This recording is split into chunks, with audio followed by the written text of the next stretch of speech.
জীবন দিয়েছেন বাংলাদেশ জামাত ইসলামের আমির মাওলানা Motiur Rahman Nizami, secretary general Ali Ahsan Mohammad মুজাহিদ, সহকারী সেক্রেটারি জেনারেল জনাব মোহাম্মদ কামরুজ্জামান, জনাব মোহাম্মদ আব্দুল কাদের মোল্লা, মীর কাশেম আলী সহ যে সকল নেতৃবৃন্দকে ফাঁসির কাস্টে ঝুলিয়ে হত্যা করা হয়েছে, আল্লাহ রাব্বুল আলামিন তাদেরকে জান্নাতের সর্বোচ্চ মর্যাদা দান করুন, বলুন আমিন। যাদেরকে কারাগারে অন্ধকার প্রকোষ্ঠে রেখে নির্মম নির্যাতন করে হত্যা করা হয়েছে, আল্লাহ রাব্বুল আলামিন তাদেরকেও শাহাদাতের সর্বোচ্চ মর্যাদা দান করুন, বলুন আমিন। প্রিয় ভাইয়ের আমার, এই বাংলাদেশের আরেকটি ছাত্র সংগঠন যারা জীবন দিয়ে প্রমাণ করেছে তারা দেশকে ভালোবাসে, গত বছরেও বিজয় দিবস উদযাপন করতে গিয়ে 16 জন নেতা কর্মীকে গ্রেফতার করা হয়েছিল। সেই ইসলামী ছাত্র শিবিরকে আল্লাহ এমন যৌবন দান করুন, তাদের গতিশীল নেতৃত্বের মধ্য দিয়ে বাংলাদেশের মানুষ যাতে ইসলাম শিখতে পারে সেই দোয়া আমরা করছি। প্রিয় ভাইয়েরা আমার, আজকে অনেক নেতৃবৃন্দ খুব গুরুত্বপূর্ণ কথা বলেছেন। আমার বেশি কথা বলার প্রয়োজন হবে বলে আমি মনে করছি না। আমি অল্প সময়ে যে কথাটি বলতে চাই সেটি হচ্ছে, বাংলাদেশ জামাত ইসলামীকে নিয়ে প্রথম প্রশ্ন করা হয়, আমরা স্বাধীনতার পক্ষের শক্তি না বিপক্ষের শক্তি? প্রিয় ভাইরা আমার, আমি স্পষ্ট করে বলতে চাই, আমরা পাকিস্তান যখন ছিল তখনও স্বাধীনতার পক্ষে ছিলাম। বাংলাদেশ স্বাধীন হওয়ার পরে অন্য কোনো ব্যক্তি বা দল দেশের সার্বভৌমত্বকে মেনে না নিলেও জামাত ইসলামী দেশের সার্বভৌমত্বকে মেনে নিয়ে রাজনীতি শুরু করেছিল। সুতরাং জামাত ইসলামী বরাবরই স্বাধীনতার পক্ষের শক্তি। প্রিয় ভাইরা আমার, আমার পিতা একজন মুক্তিযোদ্ধা। আমি ওনাকে প্রশ্ন করেছিলাম, 71 সালে আপনারা যে মুক্তিযুদ্ধে অংশগ্রহণ করেছিলেন সেখানে কি ধর্মনিরপেক্ষতাবাদের চেতনা নিয়ে যুদ্ধ করেছিলেন না মুসলিম চেতনা নিয়ে যুদ্ধ করেছিলেন? আমার বাবা জবাব দিয়েছিল যে আসলে আমরা কোনো চেতনা নিয়ে যুদ্ধ করিনি, আমরা যুদ্ধ করেছিলাম একটি স্বাধীন সার্বভৌম বাংলাদেশ প্রতিষ্ঠা করার জন্য। অথচ স্বাধীনতার পরে মিথ্যা ধোঁকা প্রতারণা দিয়ে বলা হয়েছে ধর্মনিরপেক্ষতাবাদের চেতনায় নাকি দেশ স্বাধীন হয়েছিল। এই যে মিথ্যা রাজনীতি শুরু হয়েছিল, সেই রাজনীতি 53 বছর চলছে। প্রিয় ভাইরা আমার, দেশটাকে যারাই শাসন করেছেন তারাই শাসকের ভূমিকায় অবতীর্ণ হয়েই ক্ষান্ত হননি।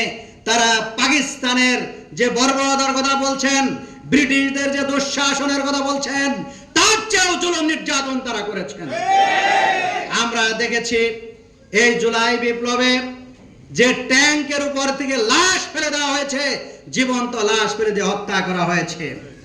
হেলিকপ্টার থেকে নির্বিচারে গুলি করে এদেশের দামাল ছেলেদেরকে হত্যা করা হয়েছে। এটা স্বাধীন দেশের চিত্র হতে পারে না। আমার আমরা 90% মুসলমানের দেশ। আমরা স্বাধীনতার পতাকা যেমন পেয়েছি তেমন আমরা কালেমার পতাকা বহন করার জন্য প্রস্তুত আছি।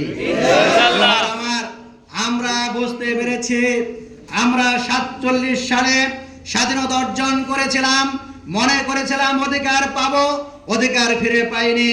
আমরা 71 সালে যুদ্ধ করেছি, স্বাধীনতা অর্জন করেছিলাম, মনে করেছিলাম স্বাধীনতা পাবো, সার্বভৌমত্ব পাবো, অধিকার পাবো, কিন্তু সেই অধিকার আমরা পাইনি।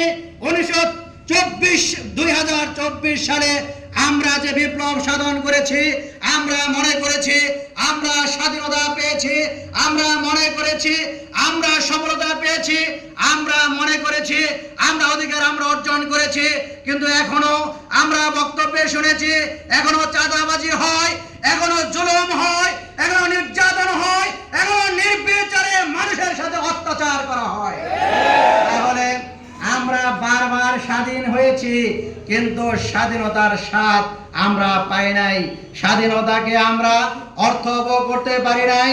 এর কারণ হচ্ছে মানুষ কখনোই স্বাধীন স্বাদ পাবে না, স্বাধীনতার স্বাদ অর্জন করতে পারবে না যতক্ষণ পর্যন্ত নিজেদেরকে ভাগ্যের পরিবর্তনের চেষ্টা না করবে। আমি একটা আয়াত তেলাওয়াত করেছি, সেখানে স্পষ্ট করে বলা হয়েছে আল্লাহ রাব্বুল আলামিন ওই জাতির ভাগ্যের পরিবর্তন করেন না যারা ব্যক্তিগতভাবে তাদের চরিত্রের পরিবর্তন না করেন। প্রিয় ভাইরা আমার, আমাদেরকে চরিত্রগতভাবে চোরের জাতি হিসেবে চিত্রায়িত করা হয়েছে। বলা হয়েছিল সারা পৃথিবীর মানুষ পায় স্বর্ণের খনি, আমরা পেয়েছি চোরের খনি। এর কারণ হচ্ছে আমরা নৈতিকতা বিবর্জিত রাজনীতিতে বিভোর ছিলাম। আমরা ধর্মনিরপেক্ষতাবাদের পতাকা বহন করেছি, যার কারণে সৎ লোকের সমাগম আমরা করতে পারি নাই। আমরা ইসলাম বিদ্বেষী চেতনা লালন করার জন্য যে সময় ব্যয় করেছি, সেই সময় যদি ইসলামী জীবন বিধান, আল্লাহর নৈতিকতা, আল্লাহর দ্বীন কায়েমের পথে সময় ব্যয় করতাম, আমরা একটি আদর্শ সভ্য জাতি উপহার দিতে পারতাম।